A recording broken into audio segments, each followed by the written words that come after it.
Let's start with an example. If I look at the polynomial, and let's look at its factored form, x minus 5 times x plus 2 times x minus 1, and it can be expanded out to get x cubed minus 4x squared minus 7x plus 10. If you look at the factored form, we see the zeros, 5, negative 2, and 1. And then look here at the constant term, 10. We see that 5 times 2 times 1 is 10.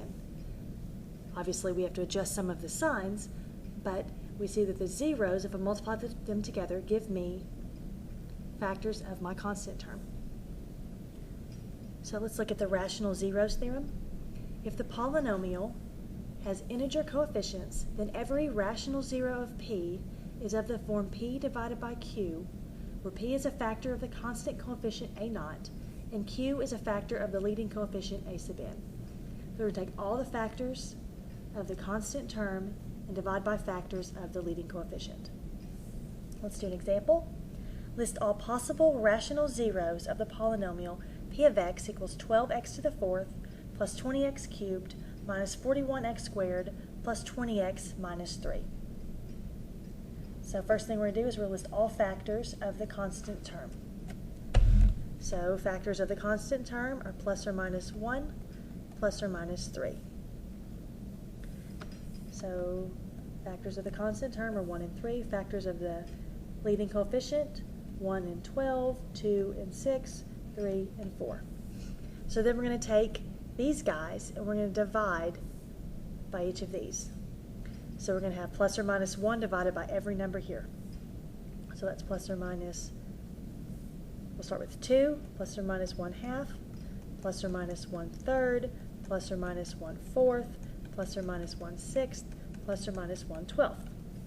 Okay, that's taking that 1 and dividing by all of these. Now we're going to take the 3 and divide by all of these. So plus or minus 3 divided by 1 I already have, so plus or minus 3/2, plus or minus 3 over 3, I will reduce that in a second, plus or minus 3 over 4, plus or minus 3 over 6, plus or minus 3 over 12. So let's clean this up.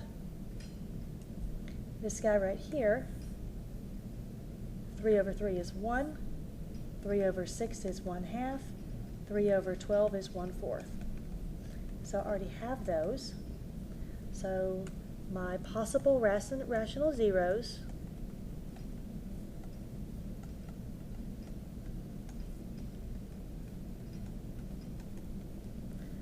I'm going to write them all out.